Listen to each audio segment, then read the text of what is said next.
Welcome into part 2 of a series of 7 videos about when to refinance your mortgage. This one is about cash out refinances.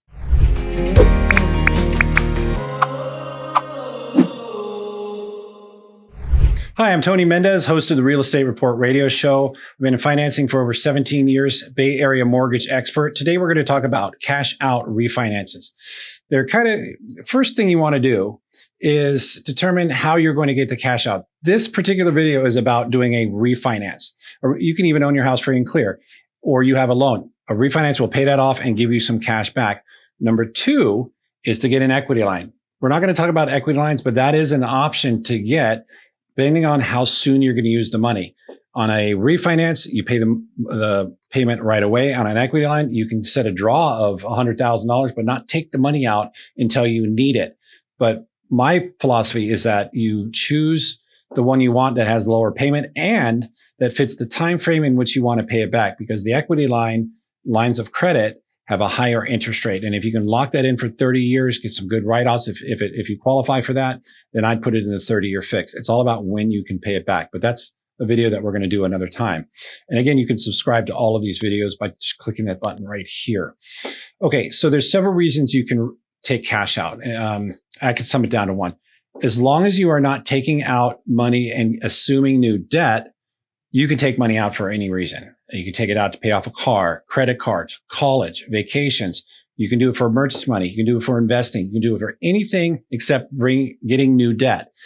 If you do get new debt, which, for example, like buying a house or an investment property, and you tell the lender, they're going to ask you for those new documentations and then factor in that new debt. And if you still qualify, then it's no big deal. Rarely do we see anybody say on a cash out refinance that they're going to get new debt. For the most part, just stay away from that and you'll be fine. All right, so what are the things you need to consider when you're looking at a cash out loan? Here are some of the things you need to look at. 1, credit score, loan amounts, loan to value, the type of property and occupancy and units, as well as paying off debt to qualify, and then your rates. So let's get right into it.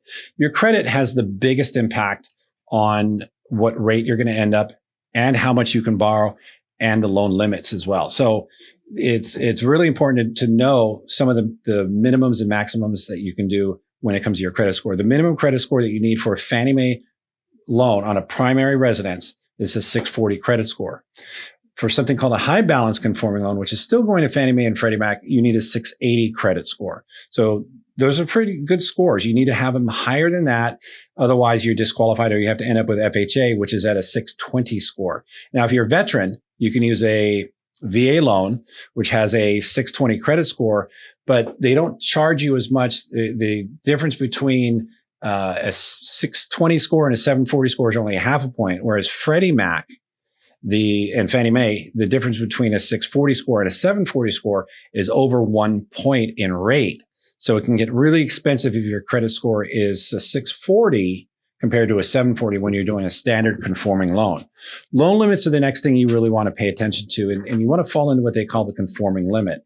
Once you figure out what product you're going to end up in, you're going to look at what they call program limits.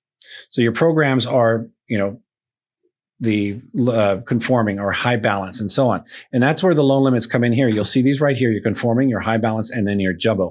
Anything over these loan limits are considered a jumbo, which in this case, a 1 unit on a high balance conforming limit of $970,800. If you add $1 to that, you're in a jumbo loan. And then jumbo have their own guidelines, their own credit score requirements and loan limits and so on. So you want to try to pay attention to these loan limits. So if you were to say, I need $150,000 out, but it puts you over by 10 grand, you might want to consider $140,000, especially if you have a lower credit score. Loan to value, that's the percentage of the loan that you're getting compared to your value. So a lot of cases, somebody gets in a transaction, they go, my value's $800,000. I want to borrow 75% of that value, but you don't have an appraisal yet. So sometimes you submit a loan and then you end up with a different value. Maybe you come up at 790, so then you have to make an adjustment, or you come in at 850 and you might borrow more. Recently, we've seen equities increase across the United States. I think the average homeowner in 2021 got about $78,000 in home equity. We saw double-digit growth across the United States. Is it worth taking some extra money out at the low interest rates that we have today? Possibly. but you still have to follow some of these guidelines. The max cash out loan to value for a conforming loan is 80%. That also was for FHA. For VA, you can do 100%. 100% financing, 100% cash out. Other factors to consider are the type of property and the use of the property. Type of properties are what we call like single family. Is it a condo? Is it a duplex? And so on, the number of units. And then we talk about occupancy. Occupancy is a big one. So when you add a lower credit score and then an investment property, for example, and maybe a 2-unit, then you start looking at different kinds of criteria. The units come into a big play because a lot of people don't live in a 2-unit building or a 3-unit building. They rent those out, and they have lower amounts you can borrow based on being an investment property with multiple units.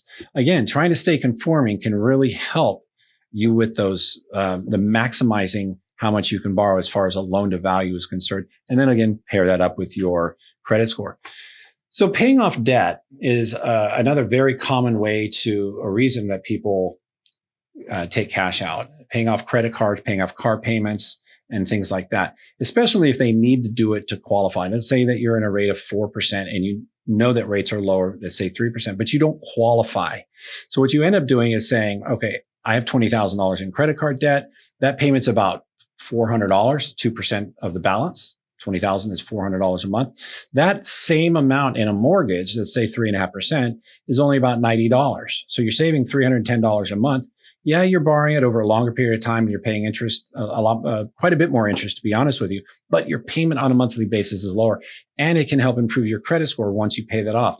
And maybe that's something that you do for a future refinance as you see rates fluctuate. So that's something very important to continue what we call managing your mortgage. This is one of those strategies. But paying off debt to qualify is something that we always talk about, especially as we see a lot of these loan amounts go up. We see one or income fall off, or maybe somebody's still working part-time instead of full-time. Some of these, and during COVID, we saw a lot of people, get shorter hours.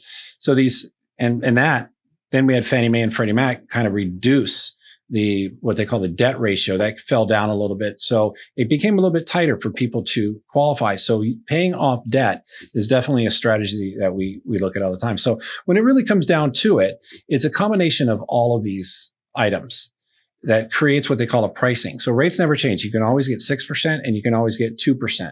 It's the price of the rate right in between that fits your parameters, as far as cost. And that price is determined by your loan to value, your credit score, and which program you're in. So those are the most important things to consider when you're looking at a cash out refinance. You can check us out at BayAreaLoanSource.com. That's our website. You can always check our Calendly link and set up a schedule to reach out to us. And don't forget to subscribe and check out some of the other videos that we have out there on this topic. Remember, this is 2 of 7 on a series of when to refinance. This one is about cash out. We'll come back with the next video. Thanks, YouTubers.